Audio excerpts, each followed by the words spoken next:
Da alama dai sa'insa ta kunno kai tsakanin Donald Trump shugaban ƙasar Amurka da kuma Netanyahu firaministan Isra'ila. Yayin da za ku ji cewa kafafen watsa labaran Isra'ila sun fara sukar Donald Trump shugaban ƙasar Amurka. Shin ko menene dalili? Masu saurare ku biyo mu cikin wannan rahoto da za mu kawo muku domin jin abubuwan da ke faruwa. Tun bayan dai yakin da Amurka da Isra'ila suka shiga da Iran domin cimma burikansu yayin da burikan nasu bai cika ba. Yakin ya kawo rabuwar kai tsakanin Donald Trump shugaban ƙasar Amurka da Netanyahu. Kafofin watsa labarai na Isra'ila waɗanda a baya suke kiran Donald Trump babban aboki na ƙasar, kwatsam sun sauya salon maganganunsu bayan rattaba hannu kan yarjejeniyar fahimtar juna tsakanin Amurka da Iran. Tun daga wannan lokaci waɗannan kafofi suka fara yin magana game da abin da suka kira babbar cin amanar da Trump ya yi wa Isra'ila. Wannan sauyin ya fi bayyana a tashar wato Channel 14 mai ra'ayin 'yan mazan jiya wadda ta daɗe tana goyon bayan Firaministan Isra'ila Benjamin Netanyahu. Masu sharhi a shirin maraice na tashar mai suna The Patriots sun taɓa wato kasancewa masu nuna goyon baya ga Trump a fili ƙarara, har ma da riƙe kayan wato da ke alaƙa da shi yayin shirin. Ɗaya daga cikin masu gabatarwar Yunon ya sha fitowa sanye da hular Trump 2024. A wata alama ta wannan sauyi, wani bako na dindindin mai suna Guy Meroz ya bayyana a shirin ranar 21 ga watan Yuni sanye da riga mai ɗauke da hoton wato Kamala Harris wanda ya nuna adawarsa da manufofin Trump na baya-bayan nan.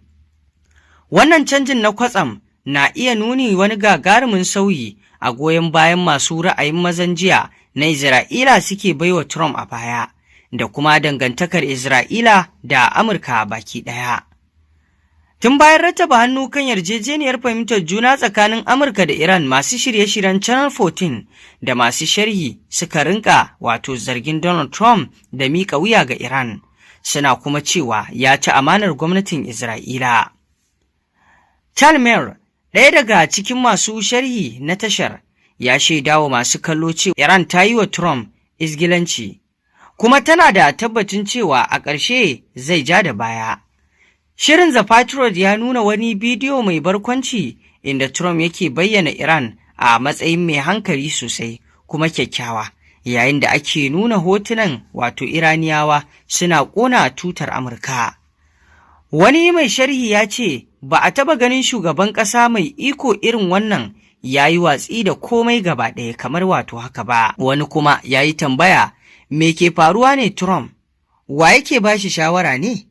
Channel 14 ta sauya daga zolaya da yin ba'a ga Trump zuwa cikakken suka a kansa a cikin dare ɗaya. Kafin rattaba hannu kan wannan yarjejeniya, tashar ba ta yawan sukar Trump kai tsaye, ko da lokacin da yake matsawa Isra'ila lamba ta dakatar da yaƙe-yaƙen a Iran ko a Lebanon. A maimakon haka, Channel 14 takan kai hari ga wasu kafafen labarai da ke nuna damuwa kan matakan Trump, tana gargaɗin cewa ba zai iya rattaba hannu akan sharuɗan da ba su dace da Isra'ila ba. Tashar ta kira irin waɗannan kafafen da suna masu cin amana, tana mai cewa suna ƙoƙarin raunana ƙasar Isra'ila. Sai dai Channel 14, ɗaya daga cikin fitattun kafafen yaɗa labarai a Isra'ila, kuma wadda aka daɗe ana ganinta tana wakiltar ra'ayoyin Netanyahu, ta sauya matsayinta kwatsam. Sauran kafafen labarai masu ra'ayin dama sun bi wannan hanya.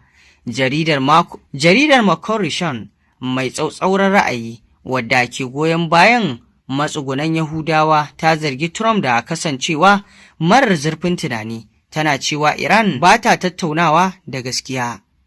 Oren Hazan, tsohon ɗan majalisar dokoki kuma bako na yau da kullum a tashar 124 News mai ra'ayin riƙau, ya bayyana a wannan tashar cewa Trump mutum ne jahili wanda abin da ya fi damunsa shine yawan kuɗin da ke asusun bankinsa, kuma ya kamata a ɗauke shi a matsayin wanda ba a so a Isra'ila.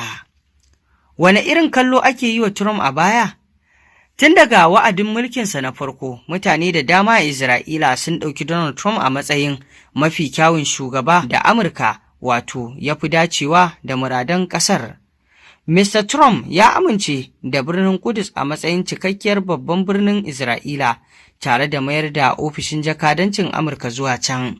Haka kuma ya amince da ikon Isra'ila a kan tuddan Golan da aka mamaye, sannan ya janye Amurka daga yarjejeniyar nukiliyar Iran. Lokacin da Trump ya koma kan mulki, mutane da yawa Isra'ila sun yi zaton zai baiwa ƙasar cikakkiyar dama. Wasu daga cikin masu ra'ayin riƙau sun nuna rashin jin daɗin lokacin da Trump ya matsa wa Isra'ila ta amince da tsagaita wuta a zirin Gaza, amma wannan rashin jin daɗin bai fito a fili ƙarara ba sosai a tashar Channel 14 ba. A yanzu dai abubuwa da dama sun sauya, yayin da shi kansa Netanyahu da kuma Trump abubuwa sun yi tsami a gare su, domin kuwa da abubuwan da Donald Trump a yanzu ke ambato su, za ka samu cewa a yanzu Netanyahu yana ƙin biyayya ga wannan abubuwan. Kaga kenan tsamin alaƙa ya faru tsakaninsu, kuma ba wani abu ne ya haifar da wannan ba, illa wannan yaƙi tsakaninsu da aka gwabza da kuma irin yadda a yanzu Netanyahu ke kallon Donald Trump ya miƙa kai bori ya hau, ya miƙa wa ƙasar Iran wuya, yayin da bai kamata ya yi hakan ba. Kamar yadda Netanyahu ke gani, ya kamata duk wata yarjejeniya da za a cimma ya zamanto daidai take da tsarin Isra'ila, amma Trump ya je ya yi abin da ba sa so hakan ba. Wannan sauyin ya zo ne daidai lokacin da dangantakar Amurka da Isra'ila ke fuskantar ƙarin matsin lamba, yayin da kafofin watsa labarai na Isra'ila ke rawaito ƙaruwar takun saƙa tsakanin Donald Trump da kuma Netanyahu. Wata sabuwar alamar wannan takaddama ita ce wata tattaunawar waya mai zafi, inda aka rawaito cewa Trump ya kira Netanyahu mahaukaci, kuma ya hana wani shirin kai hari kan Beirut. Daga baya, hare-haren ranar 14 ga watan Yuni, Trump ya ce Firaministan ba shi da masaniyar abin da yake yi ba daidai ba ne ba. Kafofin watsa labarai na Isra'ila sun ɗauki wannan baraka a matsayin wata babbar illa ga martabar ƙasar a duniya. Suna rubuta cewa Isra'ila ta shiga wani zamani na ƙasƙanci da ba a taɓa gani ba daga babban abokinta.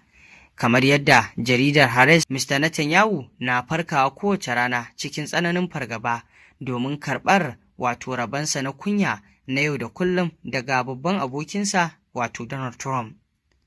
Wannan al'amura da suka wakana sun haifar da abubuwa da dama tsakanin Netanyahu da kuma Donald Trump, wanda hakan yanzu ya nuna babbar tsamin alaƙa da ta bayyana a tsakanin su. To masu saurari, ƙarshen rahotannin labarin kenan. Ku ci gaba da bibiyar rahotannin labaran da muke kawo muku domin sanin abubuwan da ke faruwa a duniya baki ɗaya.